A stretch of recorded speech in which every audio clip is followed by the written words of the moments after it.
ঐক্যমত্য কমিশনের কাছে সংস্কার প্রস্তাব জমা দিয়েছে বিএনপি, দুপুরে যাবে এনসিপি।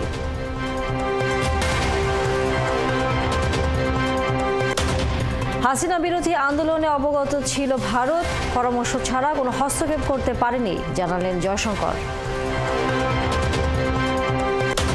19 ঘণ্টা পর নিয়ন্ত্রণে সুন্দরবনে 1.5 কিলোমিটারের আগুন, তদন্তে 3 সদস্যের কমিটি গঠন।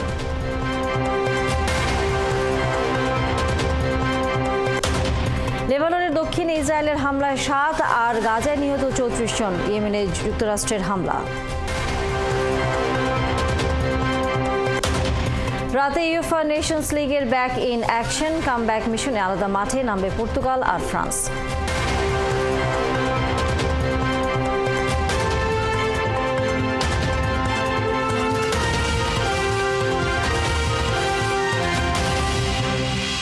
স্বাগত সংবাদ সংযোগে আপনাদের সাথে আছে আমি তানিয়া রহমান। শুনছিলেন প্রধান শিরোনাম, এবার পুরো খবর। বিভিন্ন সংস্কার প্রতিবেদন নিয়ে ঐক্যমত্য কমিশনের কাছে প্রস্তাবনা জমা দিয়েছে বিএনপি। দুপুরে জাতীয় সংসদ এলডি হলে জাতীয় ঐক্যমত্য কমিশনের এই প্রস্তাব জমা দিয়েছে বিএনপির প্রতিনিধি দলের প্রধান সালাউদ্দিন আহমেদ। এছাড়া নতুন রাজনৈতিক দল এনসিপি এবং সিপিবির প্রতিনিধি দল জাতীয় ঐক্যমত্য কমিশনের কাছে তাদের প্রস্তাবনা জমা দেবে। সংস্কার কমিশনগুলোর করা সুপারিশ চূড়ান্ত করতে গেল 20 মার্চ থেকে আনুষ্ঠানিক সংলাপ শুরু করেছে জাতীয় ঐক্যমত্য কমিশন। আর তাই বিভিন্ন রাজনৈতিক দলগুলোর কাছ থেকে এসব সুপারিশ নিয়ে মতামত নিচ্ছে কমিশন।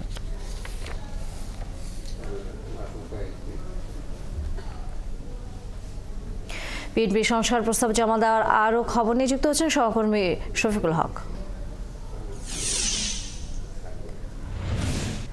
শফিকুল, বিএনপির যে প্রস্তাবনা জমা দিয়েছে সেখানে সবচেয়ে বেশি গুরুত্ব কোন কোন বিষয়কে তারা দিয়েছে? এবং আমরা গতকাল দেখেছিলাম মির্জা ফখরুল ইসলাম আলমগীর যখন সংবাদ সম্মেলন করেন তখন তিনি বেশ কয়েকটি কমিশনের মতামতের দ্বিমত পোষণ করেছেন। তাদের সাথে আলোচনা না করে এক ধরনের প্রশ্ন উত্তর পর্বের মতো করে তাদের কাছে মতামত চাওয়া হয়েছে। সেই বিষয়টি মাথায় রেখে সুপারিশগুলোর সাথে আসলে কতটা দ্বিমত আছে বিএনপির?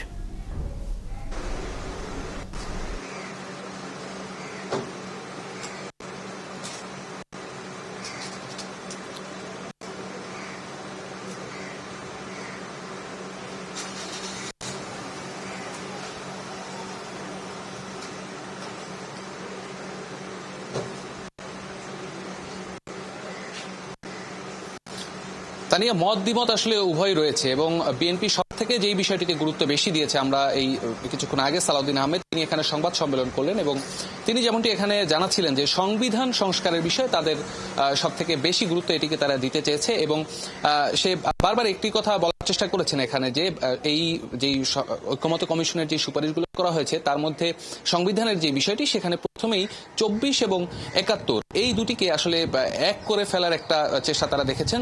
এই বিষয়ে সরাসরি দ্বিমত পোষণ করেছে বিএনপি। তারা যে 71 এবং 24 এই দুটিকে আসলে এক করতে দেয়া যায় না, কারণ দুটি আলাদা বিষয়। 24কে আসলে অন্য কোনো ভাবে উপস্থাপন করা হতে পারে সংবিধানে। এবং গণপরিষদ নির্বাচনের একটি কথা বলা হয়েছে, যেটিও আসলে বিএনপির এই বিষয়ে তাদের দ্বিমত রয়েছে। তারা যেটি বলছেন যে এই দেশের যে চলমান সংকট, সেই সংকটের একমাত্র সমাধান হতে পারে জাতীয় সংসদ নির্বাচন এবং এই রাজনৈতিক দলগুলোর সাথে ঐক্যমত্য কমিশনের যে আলাদা আলাদা যে বৈঠকগুলো হচ্ছে বা যে প্রস্তাবনাগুলো রাজনৈতিক দলগুলো দিচ্ছে, এসব বিষয় আসলে যেই বিষয়গুলোতে সব দল মিলে ঐক্যমতে পৌঁছাবে সেটি নিয়ে একটি সনদ হতে পারে এবং সেই সনদটি বাস্তবায়ন করবে আগামীতে যারা জাতীয় সংসদ নির্বাচনের মাধ্যমে যে সরকার গঠন হবে সেই জাতীয় সংসদে নির্বাচিত জনপ্রতিনিধিরা সেই সংস্কারগুলো বাস্তবায়ন করবে। এরকম একটি মতামত এখান থেকে বলা হয়েছে। সর্বোপরি সালাউদ্দিন আহমেদ এখানে বিস্তারিত বলেছেন তারা যেই 166টি সুপারিশ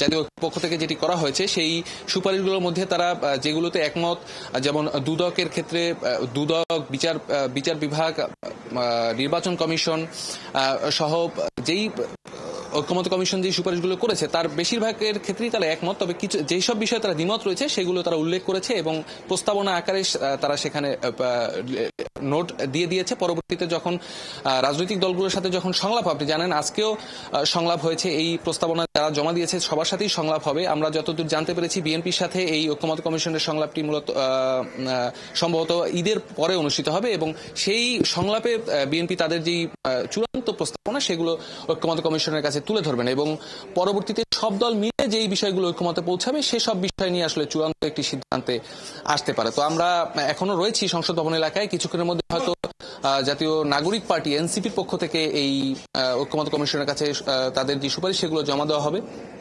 তো সবকিছু মিলিয়ে একটি ব্যস্ত দিন পার করলো আজকে ঐক্যমত্য কমিশনের সদস্যরা এবং এটি একটি ধারাবাহিক প্রক্রিয়া। আপনি জানেন যে এই প্রস্তাবনাগুলো জমা পড়ার পরে সব মিলে যখন চূড়ান্ত একটি সিদ্ধান্তে পৌঁছাবে এবং তারা যেটি করতে চায় ঐক্যমত্য কমিশন, এটি 6 মাসের মধ্যে তারা এই সংস্কারের যে চূড়ান্ত রূপরেখা সেটি।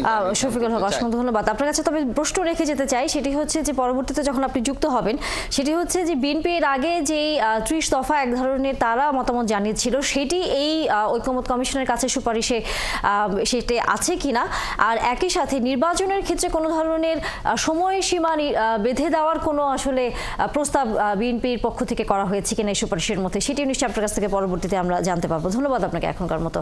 দর্শক, সহকর্মী শফিকুল হক যুক্ত ছিলেন এতক্ষণ আমাদের সাথে। ঐক্যমত্য কমিশনের বেশিরভাগ সুপারিশের সাথেই একমত হয়েছে রাষ্ট্র সংস্কার আন্দোলন। 116টির মধ্যে শুধুমাত্র 5টিতে দ্বিমত জানিয়েছে দলটি, আর 10টিতে সুপারিশ করেছে তারা। দেশ থেকে পাচার হওয়া অর্থ ফিরিয়ে আনতে অর্থনৈতিক বিশেষ ট্রাইব্যুনাল চেয়ে কমিশনের প্রস্তাব দিয়েছে রাষ্ট্র সংস্কার আন্দোলন। রবিবার সংসদ ভবনে এলইডি হলে তৃতীয় দিনের সংলাপে এসব সুপারিশ করেছে রাষ্ট্র সংস্কার আন্দোলন। পরে সংলাপ শেষে দলটির প্রধান সমন্বয়ক হাসনাত কাইয়ুম সাংবাদিকদের এসব কথা বলেন। এছাড়া সংবিধান সংস্কারের ক্ষেত্রে গণভোটের বিষয়ে মত দিয়েছে তারা। জাতীয় নির্বাচনের আগে সংস্কারের প্রয়োজন রয়েছে বলে মনে করেন দলটি। এসব সংস্কার বাস্তবায়নের জন্য 6 মাস যথেষ্ট সময় বলেও মনে করে রাষ্ট্র সংস্কার আন্দোলন।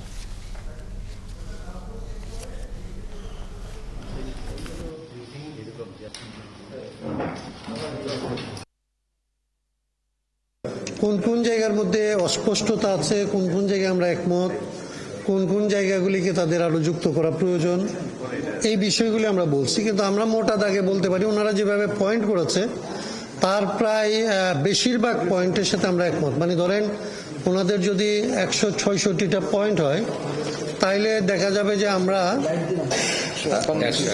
151টা পয়েন্টে তাদের সাথে আমরা একমত হয়েছে। কিছু পয়েন্টে আমাদের ধরেন আমাদের 5টাতে আমরা কেবলমাত্র বলছি যে আমরা একমত না, আমাদের ভিন্ন মত আছে, সেগুলি আমরা তাদের জানাইছি। আর 10টার মধ্যে আমরা অন্যান্য প্রস্তাব আমরা দিয়েছি। হাসিনা বিরোধী আন্দোলনের বিষয়ে ভারত অবগত ছিল, তবে শেখ হাসিনাকে পরামর্শ দেওয়া ছাড়া আর কোনো হস্তক্ষেপ করতে পারেনি ভারত। এমন তথ্য জানিয়েছেন ভারতের পররাষ্ট্রমন্ত্রী এস জয়শঙ্কর। শনিবার সংসদীয় পররাষ্ট্র বিষয়ক পরামর্শ কমিটিকে দেওয়া বক্তব্যে জয়শঙ্কর কথা বলেন। সেই বক্তব্য নিয়ে ভারতের দ্য হিন্দু পত্রিকা সংবাদ প্রকাশ করেছে। বিস্তারিত জানাচ্ছেন নুরনবী সরকার। 5 আগস্ট শেখ হাসিনাকে ভারত আশ্রয় দিয়েছে বাংলাদেশ কর্তৃপক্ষের অনুরোধে। এই তথ্য ভারতীয় কেন্দ্রীয় সংসদকে 6 আগস্ট অবহিত করেন দেশটির পররাষ্ট্রমন্ত্রী এস জয়শঙ্কর। এরপর থেকে শেখ হাসিনাকে আশ্রয় রেখেছে ভারত।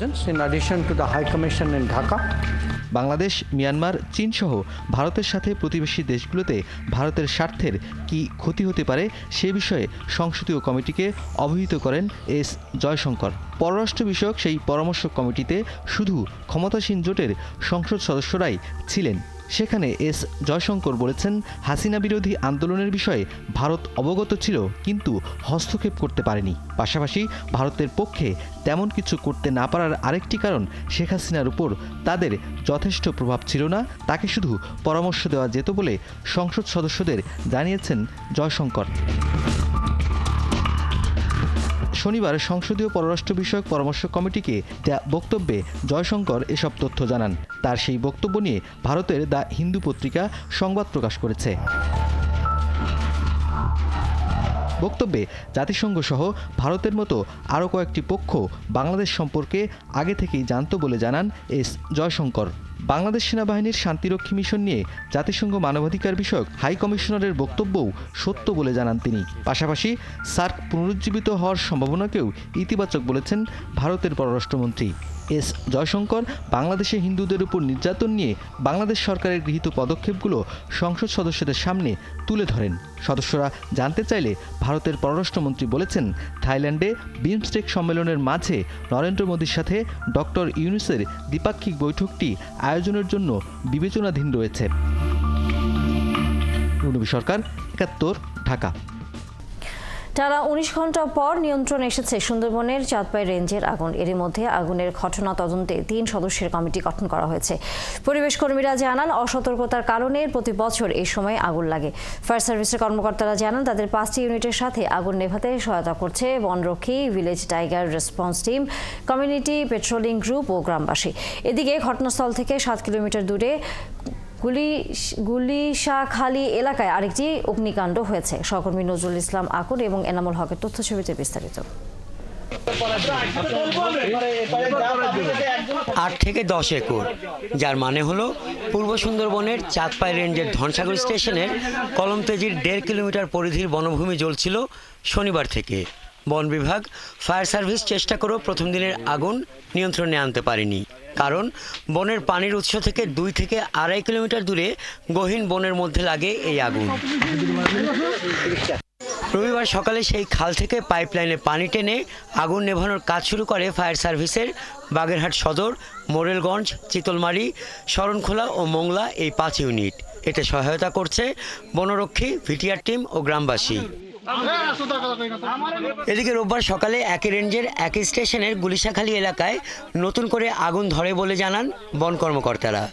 সবাই ফরেস্টের যে কর্মকর্তা আছে ওনারা সবাই সারা রাত পানি দেওয়াতে প্রায় 80% এখানে হয়েছে, আগুন নিবানো হয়েছে। গরু মহিষ চড়ায় কিছু অংশ, যেহেতু এটা রেস্ট ল্যান্ড, গরু মহিষ চড়ায় হয়তো কোনো অসাবধানতাবশত কোনো কিছু একটা হতে পারে। আগুন অনেকটাই নিয়ন্ত্রণে আছে। আশা করি যে আজকের দিনের মধ্যে সম্পূর্ণ নিয়ন্ত্রণে চলে আসবে, সম্পূর্ণ নিবানো সম্ভব হবে আশা করি আমরা। প্রায় বছরই এ সময় আগুন জ্বলে ওঠে সুন্দরবনের এই অংশে, বলছেন এলাকার লোকজন। তাপের কারণে পরিবেশ গরম, আর তাতে জমে থাকা পাতা জ্বলে ওঠে, কিংবা মাছ ধরতে আসা জেলে আর মৌয়ালদের অসতর্কতার কারণেই এই আগুন।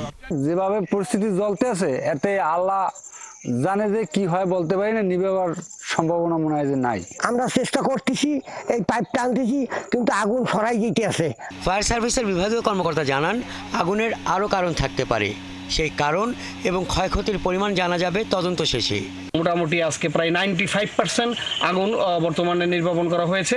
আর বিক্ষিপ্তভাবে আগুনের বিভিন্ন জায়গায় ধোঁয়া আছে, সেজন্য আমরা সম্পূর্ণ নির্বাপন বলতে পারতেছি না। তবে বনকর্মীরা জানান, বন বিভাগের অবহেলায় এই আগুন মানব সৃষ্ট। এরই মধ্যে আগুনের কারণ জানতে চাঁদপাই রেঞ্জের সহকারী বন সংরক্ষক লিপন চন্দ্র দাসকে প্রধান করে 3 সদস্যের তদন্ত কমিটি গঠন করা হয়েছে। হাসান আহমেদ, ৭১। এবার রাজধানীর আদাবরে 5 বছরের শিশুকে ধর্ষণের অভিযোগ উঠেছে। ধর্ষণ করার পরের দিন অভিযুক্ত ব্যক্তি আবারও একই কাণ্ড ঘটানোর চেষ্টা করলে শিশুটি তাকে চিনে ফেলে এবং মাকে জানায়। পরে পরিবার ও স্থানীয়রা অভিযুক্তকে থানায় সোপর্দ করার পর শনিবার রাতে মামলা হয়। রাজধানীর উত্তর আদাবরে আলিফ হাউজিংয়ের এই ঘটনা ঘটে। সবুজ মাহমুদের রিপোর্ট। 5 বছরের যে শিশু এখনো মায়ের কোল ছাড়তে পারেনি, সেও রক্ষা পাচ্ছে না ধর্ষকের থাবা থেকে। রিক্সার মধ্যে বসা ছিল, লইয়া দিয়ে চকলেট খাওয়ানোর কথা কয়ে মেয়ে ডেকে নিছে, মিষ্টি খাওয়ানোর কথা কইয়া কইছে তোমার আব্বু আছে এই জায়গায়, চলো তোমার আব্বুর কাছে, এই কথা কয়ে মেয়ে মুখ চেপে লইয়া গেছে। ওই বাচ্চাটার চোখের দিকে তাকাইলে আপনার চোখ দিয়ে পানি বাড়াইবো, ঠিক আছে? এতটুক বাচ্চা, মানে মানুষ এত নিচে নামিয়ে গেছে, ঠিক আছে? এই রমজান মাস, এটা কিভাবে সম্ভব? এটার আমি শাস্তি চাই, ঠিক আছে? আপনারা মানে এটার এইরকম কাজ জেনে আর কোনো কেউ না করার সাহস পায়, এরকম একটা কিছু করবেন। ধর্ষণের অভিযোগ জানাতে রবিবার রাতেই আদাবর থানায় এলেন শিশুটির মা ও বাবা।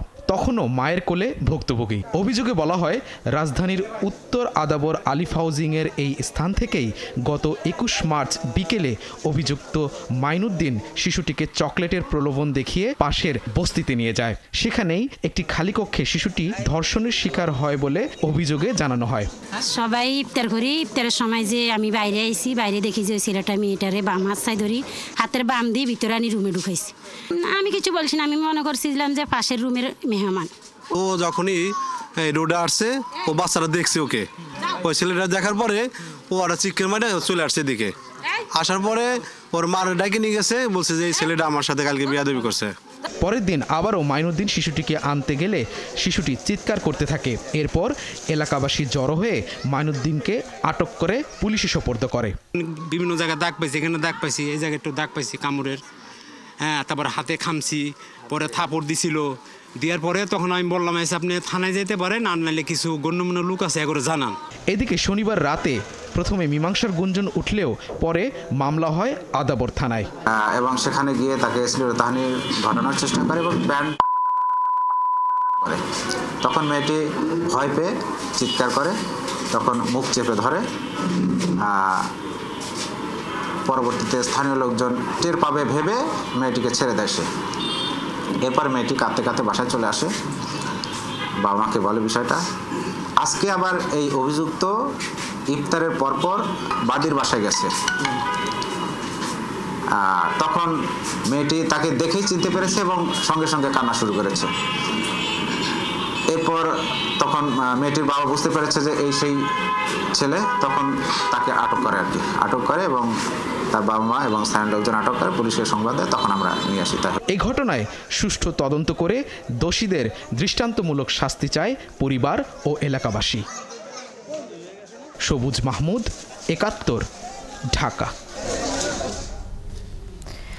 যশোরে 4 বছরের শিশুকে ধর্ষণ করতে গিয়ে এলাকাবাসীর হাতে ধরা পড়েছে তরিকুল ইসলাম নামে এক যুবক। এলাকার লোকজন তাকে মারধর করে পুলিশের কাছে তুলে দিয়েছে।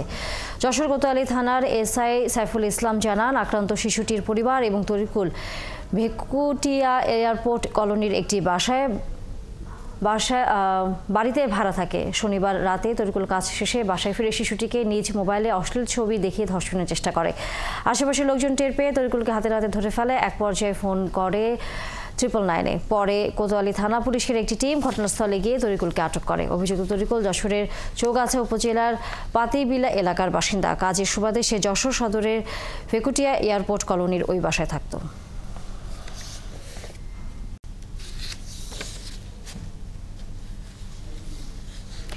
অবৈধ সম্পদ অর্জনের অভিযোগে স্বাস্থ্য অধিদপ্তরের আলোচিত সাবেক গাড়ি চালক আব্দুল মালিককে পৃথক 2 ধারায় 13 বছরের সশ্রম কারাদণ্ড দিয়েছে আদালত। আজ রবিবার ঢাকার বিশেষ জজ আদালত 6-এর বিচারক জাকারিয়া হোসেনের আদালত আসামির উপস্থিতিতে এই রায় দেন। 2021 সালের 15 ফেব্রুয়ারি অবৈধভাবে সম্পদ অর্জন ও সম্পদের তথ্য গোপন করার অভিযোগে আব্দুল মালিকের বিরুদ্ধে মামলা করে দুর্নীতি দমন কমিশন। মামলার এজাহারে বলা হয়, আসামি আব্দুল মালিক দুদকে দাখিল করা সম্পদ বিবরণীতে প্রায় 1 কোটি টাকা মূল্যের স্থাবর ও অস্থাবর সম্পদ অর্জনের তথ্য গোপন করেন।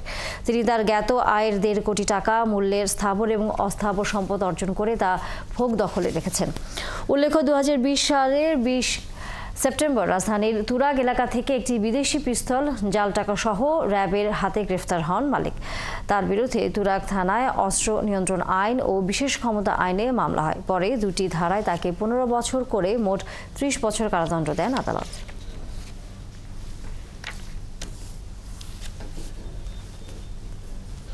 এবারের ঈদে পাঞ্জাবির সাথে ম্যাচিং ওয়েস্টার্ন কোট বানিয়ে ক্রেতাদের নজর কেড়েছে ফ্যাশন হাউস ডিমান্ড। দাম রাখা হচ্ছে 6,500 থেকে 7,000 টাকা। পোশাক তৈরিতে ব্যবহার করা হয়েছে সুতির কাপড়, প্রাধান্য পেয়েছে ব্যাম্বো কটন, সিল্ক কটন, মোম পলিশ কটন এবং রেশমি কটন। দামও রাখা হয়েছে ক্রেতাদের সাধ্যের মধ্যে।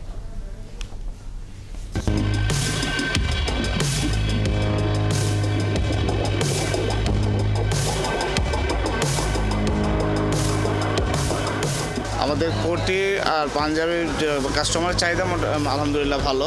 কোটির প্রাইস যেমন আমার হচ্ছে 4,000 টাকা, পাঞ্জাবি 2,000 টাকা, মানে 6,000 6,500 টাকার মধ্যে কাস্টমাররা কোটিগুলো পাচ্ছে। আর ওনাদের চাহিদা মোটামুটি আলহামদুলিল্লাহ খুবই ভালো। এই সেট অনুযায়ী খুবই ভালোভাবে ওনারা গ্রহণ করছে।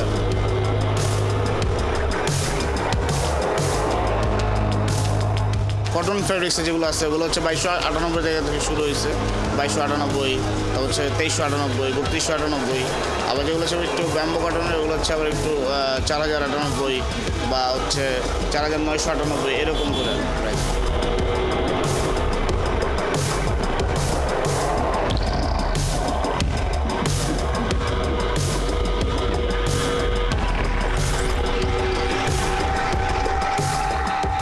ক্ষেত্রে দেখা যায় আমরা সাদা কালারটা বরাবরই আমরা প্রাধান্য দিয়ে থাকি। পাঞ্জাবির ক্ষেত্রে, কাবলির ক্ষেত্রে ব্ল্যাক, তারপর হচ্ছে ব্লু কালার, এইসব কালারগুলো আমরা একটু প্রাধান্য বেশি দিয়ে থাকি, কারণ কাস্টমারের চাহিদাগুলো এগুলো খুব বেশি।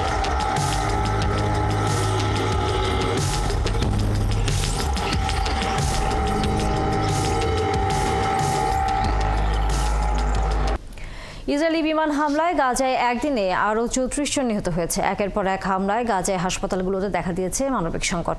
অন্যদিকে লেবাননের ছোড়া রকেট হামলার জবাবে দেশটির দক্ষিণাঞ্চলে ব্যাপক বিমান হামলা চালিয়েছে নেতানিয়াহু বাহিনী। এই ঘটনায় এখন পর্যন্ত 7 জন নিহত হয়েছে। এদিকে ইয়েমেন বিমানবন্দরে হামলা চালিয়েছে যুক্তরাষ্ট্র। সৃষ্টি ঘটকের প্রতিবেদন।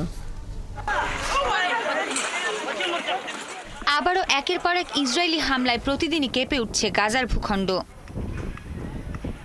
শনিবার গাজার বিভিন্ন এলাকায় বিমান হামলার পাশাপাশি স্থল অভিযান চালিয়েছে নেতানিয়াহুর বাহিনী। গাজা সিটির তুফা এলাকায় এদিন ভয়াবহ হামলায় হতাহত হন বেশ কয়েকজন।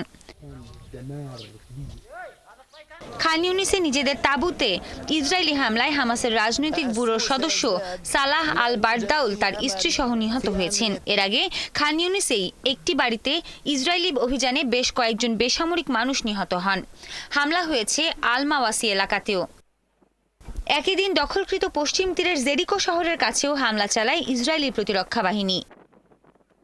ইসরায়েলের অব্যাহত হামলার কারণে তীব্র সংকটে ভুগছে যুদ্ধবিধ্বস্ত গাজার হাসপাতালগুলো। পর্যাপ্ত চিকিৎসা সামগ্রী ও শয্যার অভাবে প্রায় অকেজো উপত্যকাটির চিকিৎসা ব্যবস্থা। শনিবার ইসরায়েলের এক কর্মকর্তা জানিয়েছেন, দেশটি লক্ষ্য করে শনিবার সকালে 6টি রকেট ছোড়া হয়। এসব রকেট হামলা প্রতিহত করে ইসরায়েলি বাহিনী। রকেট হামলার জবাবে লেবাননে ব্যাপক বিমান হামলা চালিয়েছে ইসরায়েল। এতে অনেক মানুষ হতাহত হয়েছেন। 4 মাস আগে যুদ্ধবিরতির পর লেবাননে এটি ইসরায়েলের চালানো সবচেয়ে ভয়াবহ হামলা। ইসরায়েলের প্রতিরক্ষা বাহিনী জানিয়েছে, টায়ার ও তুলিন এলাকায় হিজবুল্লাহকে লক্ষ্য করে হামলা করা হয়েছে। তেল আবিবের বিমান বাহিনীর দাবি, তারা লেবাননের দক্ষিণাঞ্চলে হিজবুল্লাহর অবকাঠামো ও অস্ত্রাগারে আক্রমণ করেছে। তবে হিজবুল্লাহ দাবি করেছে তারা ইসরায়েলে কোনো হামলা চালায়নি। এসব হামলার সঙ্গে তাদের কোনো সংশ্লিষ্টতা নেই। ইসরায়েলে হামলার বিষয়টি তদন্ত করা হচ্ছে বলেও জানিয়েছে লেবানিজ কর্তৃপক্ষ। এদিকে হুথি নিয়ন্ত্রিত আল মাসিরাহ টিভি জানিয়েছে, লোহিত সাগর উপকূলবর্তী হোদেইদা বিমানবন্দরে 3 দফা হামলা চালিয়েছে যুক্তরাষ্ট্র। গাজায় ইসরায়েল আবারও অবরোধ আরোপ করার প্রতিবাদে লোহিত সাগরে চলাচলকারী সব ইসরায়েলি জাহাজে হামলার হুমকি দিয়েছে হুথিরা। এরপর থেকেই হুথিদের স্থাপনা লক্ষ্য করে একের পর এক হামলা শুরু করেছে যুক্তরাষ্ট্র। সৃষ্টি ঘটক, 71। শিলংয়ে ভারত ম্যাচের আগে অনুশীলন নিয়ে হযবরল অবস্থা চলছে। টানা দ্বিতীয় দিনের মতো মাঠ পেতে বাংলাদেশ দলের অবস্থা অনেকটা খারাপ। দফায় দফায় অল ইন্ডিয়া ফুটবল ফেডারেশনের সাথে দিন দরবার করে প্র্যাকটিস ভেন্যু ম্যানেজ করতে হয়েছে বাফুফেকে, তাও নিজেদের গাটের টাকা খরচ করে। তাতে ক্ষুব্ধ ফুটবলার থেকে কোচ সবাই। শিলং থেকে বিস্তারিত পার্থ বণিকের রিপোর্টে।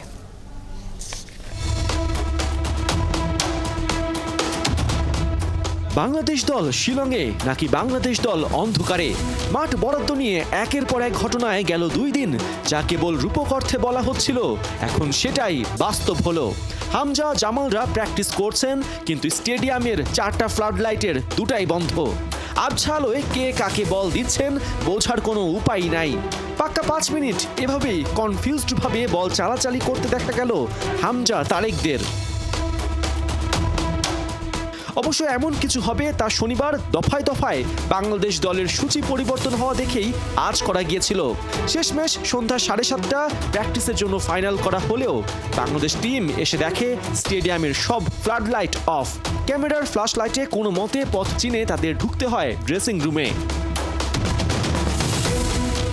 অবশেষে ফ্লাড লাইট জ্বলার পর জানা গেল আসল ঘটনা। টিম ম্যানেজমেন্ট থেকে অল ইন্ডিয়া ফুটবল ফেডারেশনকে এই মাঠের জন্য আগে ভাগে বলে রাখা হলেও দুপুর 1:30 নাগাদ তারা হঠাৎই বেঁকে বসে। বাংলাদেশ দলকে জানিয়ে দেওয়া হয় নেহেরু স্টেডিয়ামের টার্ফের গ্রাউন্ড নয়, প্র্যাকটিস করতে চাইলে যেতে হবে আগের দিনের সে বিশ্ববিদ্যালয়ের মাঠে। এরপর নানা দেন দরবারের পর নেহেরু স্টেডিয়ামের টার্ফের মাঠ দিতে রাজি হলেও অল ইন্ডিয়া থেকে আবার তা বাতিল করা হয়। জানানো হয় প্র্যাকটিস করতে চাইলে মাঠ ভাড়া এবার পরিশোধ করতে হবে বাফুফেকে। শেষ পর্যন্ত নিশ্চয়তা পাবার পর সন্ধ্যা 7:30 মাঠে ঢোকার অনুমতি পায় বাংলাদেশ দল। অবশ্য ভারতের বিপক্ষে ম্যাচ ন্যাচারাল ঘাসের মাঠে হবার কথা থাকলেও না পারতে টার্ফে প্র্যাকটিস করায় নাখোশ ফুটবলাররা। সাদ হৃদয়রা তো এ বিষয়ে কোনো রাগ ঢাকি রাখেননি। আপনাদের খেলাতে হবে ঘাসের মাঠে, যেটা মূল স্টেডিয়াম, কিন্তু আপনারা আজকে প্র্যাকটিস করছেন অ্যাস্ট্রো টার্ফে। ইনজুরি একটা প্রবণতা তো থাকে, ম্যাচের আগে এই ধরনের সারফেসে প্র্যাকটিস করা কতটা আসলে আপনাদের জন্য ভোগান্তি? আসলে আমি মনে করি যেহেতু আমাদের ঘাসের মাঠে ম্যাচ হবে, তো যদি ঘাসের মাঠে আমাদের ট্রেনিংটা হতো আসলে ভালো হতো। সকাল থেকেই মাঠ নিয়ে একটা অনিশ্চয়তা ছিল, বারবার সময় পাল্টিয়েছে, গতকালও এমন হয়েছে, টানা দুদিন এমন হলো। এই আনসার্টেনিটিটা কেমন এনজয় করছেন? এটা এনজয় না, এটা আমাদের জন্য অনেক ডিস্টার্বিং। তো আমাদের সাপোজ টু ট্রেনিং করার কথা ছিল 5:30টায়, তো আমরা 4:30টার দিকে আমাদের মিটিং ছিল, অলরেডি আমরা রেডি হয়ে বের হয়েছিলাম, পরে কোচ আমাদের বললে ট্রেনিং আমাদের 7:30টায়। সো এটা আমাদের একটু প্রবলেম হচ্ছে প্লেয়ারদের, কারণ আমাদের যে প্রিপারেশন টাইমে প্র্যাকটিসে যাওয়ার কথা ওই টাইমে আমরা যেতে পারছি না। মাঠ নিয়ে ভারতের এমন অসহযোগিতামূলক আচরণে অসন্তুষ্ট সহকারী কোচ হাসান আল মামুনও। আপনারা জানেন গতকালকে যে মাঠটা দেওয়া হয়েছিল সেটাতে আজকে বলা হচ্ছিল সেটাতে করার জন্য, বাট আমরা এগ্রি না যে আমরা ওই মাঠে করা আসলে না করার মতো। সো আমরা বাধ্য হয়েই মাঠে এসেছি, আমরা আমাদের প্র্যাকটিস চালু রাখছি, দিন শেষে আমরা ফোকাসড। ধরুন আপনি আপনার এক প্রতিবেশীর বাসায় গেলেন কোনো কাজে, কিন্তু যে দেখছেন সেই বাসার লাইট বন্ধ, আপনি আসবেন যেন সেখানে কোনো আয়োজন নেই, এমনকি সেখানে বসে কাজ করতে গেলে আপনাকে অর্থ পরিশোধ করতে হবে। এমন অবস্থায় সেই প্রতিবেশীর কাছে আপনি কতটা প্রত্যাশিত আর কতটা উপেক্ষিত সেটা সহজেই কিন্তু বুঝে ফেলা যায়। বাংলাদেশ দলের ক্ষেত্রেও হচ্ছে ঠিক তেমনটাই। ভারতে পদে পদে তাদেরকে নানা চ্যালেঞ্জের মুখে পড়তে হচ্ছে, এমনকি এই মাঠ সংকট নিয়েও কোনো কুল কিনারা করতে পারছে না বাফুফে। এখন দেখার বিষয় বাংলাদেশ দল ভারত ম্যাচের আগে এই মানসিক প্রতিবন্ধকতাগুলো কত দ্রুত এবং সহজে কাটিয়ে উঠতে পারে। Partha Banik, ৭১, Shillong, Bharat. UEFA nations league back in action. কামব্যাকের মিশনে আলাদা মাঠে নামছে পর্তুগাল আর ফ্রান্স। দু দলের জন্যই ম্যাচটার প্রতিশোধে সেমিফাইনালে যেতে ক্রোয়েশিয়াকে হারানোর মিশন ফরাসিদের। এদিকে হতাশা ভুলে ডেনমার্কের বিপক্ষে খেলতে নামছে ক্রিস্টিয়ানো রোনালদোর বাহিনী। দুটো ম্যাচই শুরু রাত 2:45। Kohinoor corner report. কোয়ার্টার ফাইনালের প্রথম লেগে ডেনমার্কের বিপক্ষে পর্তুগালের হার ছাপিয়ে চারিদিকে এই ছবিটা ঘিরেই আলোচনা। বেঞ্চ থেকে এসে গোল করে রোনালদোর সামনে হলনের সিউইজ সেলিব্রেশন। চারিদিকে একটাই প্রশ্ন, ম্যাচ হার নাকি এই সেলিব্রেশন, কোনটা বেশি পোড়ালো রোনালদোকে? জবাবে বরাবরের চাচা ছোলা CR7। হলুনের সেলিব্রেশন কোনো সমস্যা নয়, আমি জানি এটা ও অসম্মান দেখাতে করেনি। আশা করি আজ অন্য আর সবার সাথে ও আমার সেলিব্রেশন দেখবে। সেই সেলিব্রেশন দেখানোর মিশনে দ্বিতীয় লেগে আবারও ফেস অফে পর্তুগাল ডেনমার্ক। এবারের লড়াইটা লিসবনে রোনালদোদের ঘরের মাঠে। 2011 সালের পর গেল ম্যাচে ডেনমার্কের কাছে হারের শিকার রোনালদোরা। 1-0 গোলে হেরে ব্যাকফুটে থাকা দলটাকে সেমিফাইনালে যেতে শুধু জিতলেই হবে না, থাকতে হবে গোল ব্যবধান। ঘরের মাঠ, একই সাথে অতীত পরিসংখ্যান সবকিছুই পর্তুগিজদের পক্ষেই আছে। এখনো পর্যন্ত 17 ওভারের লড়াইয়ে পর্তুগালের 11 জয়ের বিপরীতে ডেনিশদের জয় 4 ম্যাচে। ঘরের মাঠে ডেনমার্কের বিপক্ষে শেষ 6 ম্যাচের 5টিতে জয় পেয়েছে পর্তুগাল। নেশনস লিগে শেষ 13 ম্যাচে 10টিতে জিতেছে মার্টিনেজের শিষ্যরা, আর শেষ 3 হোম ম্যাচে স্কোর করেছেন ক্রিস্টিয়ানো রোনালদো। এদিকে নেশনস লিগে শেষ 8 ম্যাচে ক্লিন শিট ধরে রেখেছে ডেনমার্ক, তবে অ্যাওয়েতে শেষ 11 ম্যাচের 3টিতে হেরেছে ড্যানিশরা। কামব্যাক করার ম্যাচে অপরিবর্তিত একাদশ নিয়ে মাঠে নামছে পর্তুগাল। প্রথম লেগে ব্যর্থ হলেও এই ম্যাচেও কোচের ভরসা ক্রিস্টিয়ানো, সাথে থাকছেন ফার্নান্দেস, লিয়াও আর পেদ্রো নেতো। কোয়ার্টার ফাইনালে পর্তুগালের মতোই চরম বাস্তবতার মুখোমুখি হতে হয়েছে ফ্রান্সকে। ক্রোয়েশিয়ার বিপক্ষে সাবেক বিশ্ব চ্যাম্পিয়নরা হেরে এই মুহূর্তে খানিকটা ব্যাকফুটে। টুর্নামেন্টে টিকে থাকার শেষ চেষ্টায় ঘরের মাঠে জ্লাতকো দালিচের দলের বিপক্ষে মাঠে নামছে দিদিয়ের দেশমের দল। গেল ম্যাচটা বাদ দিলে হেড টু হেড পরিসংখ্যানে ফরাসিরাই পরিষ্কার ফেভারিট। দু দলের 11 লড়াইয়ে ফ্রান্সের 6 জয়ের বিপরীতে ক্রোয়াটরা জিতেছে 2 ম্যাচ। এই লড়াইটা খানিকটা চ্যালেঞ্জিং ফ্রান্সের জন্য। এই ম্যাচে জিততে হবে 2 গোলের বেশি ব্যবধানে। বিগ ম্যাচে কোনাতের ফিটনেস ইস্যুতে চিন্তার ভাঁজ ফরাসি শিবিরে। এই ম্যাচেও ভরসার সবচেয়ে বড় নাম কিলিয়ান এমবাপে, যে কিনা ফ্রান্সের জার্সিতে শেষ 10 ম্যাচে পেনাল্টি ছাড়া গোলই করতে পারেননি। কোহিনুর কণা, 71। চলছে সংবাদ সংযোগ। সরাসরি সংবাদ অনুষ্ঠান দেখতে থাকুন 71 ফেসবুক পেজে এবং সাবস্ক্রাইব করুন 71-এর ইউটিউব চ্যানেল। থাকুন 71-এর সাথে।